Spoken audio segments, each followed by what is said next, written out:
Electric and sanitary মাস্টারের পক্ষ থেকে আপনাদের সবাইকে স্বাগতম। তো আজকে আমি আপনাদের দেখাবো একটি 1000 লিটার ট্যাঙ্কি ফিটিং এবং মোটর থেকে কিভাবে ইনপুট লাইন ট্যাঙ্কিতে তুলতে হয়।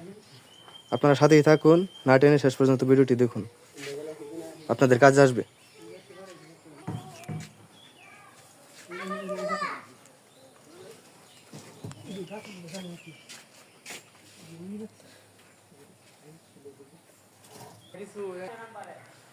এই দেখতেছেন 1000 লিটার ট্যাঙ্কি, যাবতীয় মালামাল আনা হয়েছে।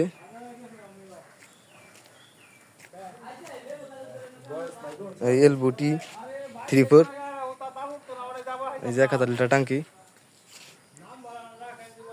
ট্যাঙ্কিটা হলো সেরা ট্যাঙ্কি। এই যে এই জায়গায় আউটপুটের যে লাইনটা, এটা 34 লাইন হবে।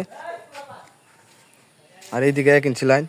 ট্যাঙ্কি ফুল হয়ে গেল, ওভারলোডের যে লাইনটা, সেই লাইনটা এটা। আর এইদিকে যে লাইনটা, এটা হলো মোটর থেকে উঠবে যে 1 ইঞ্চি লাইন, সেইটা। দুইটি গেট বাল্ব ব্যবহার করা হয়েছে।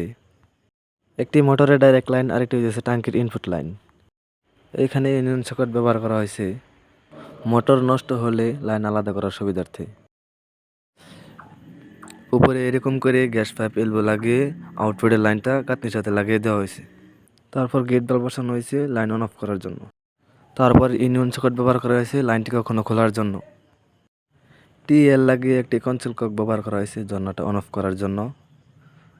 জন্নাটা ইউনিকভাবে লাগানো হয়েছে ব্যবহারের সুবিধার্থে।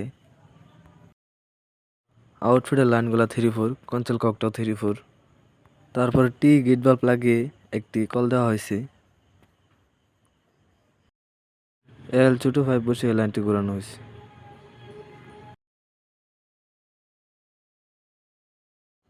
তারপর টিএল লাগিয়ে একটি লাইন পাকার করে গেছে, আর একটি লাইন উপরে চলে গেছে।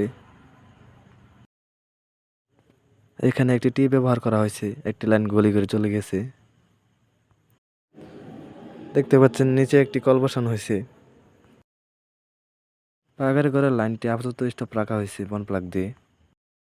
অন অফ করার জন্য গেট বাল্ব ব্যবহার করা হয়েছে গলি করে। কেমন ভিডিও চান আমাকে জানাবেন, আমি সেরকম ভিডিও দেওয়ার চেষ্টা করব ইনশাল্লাহ।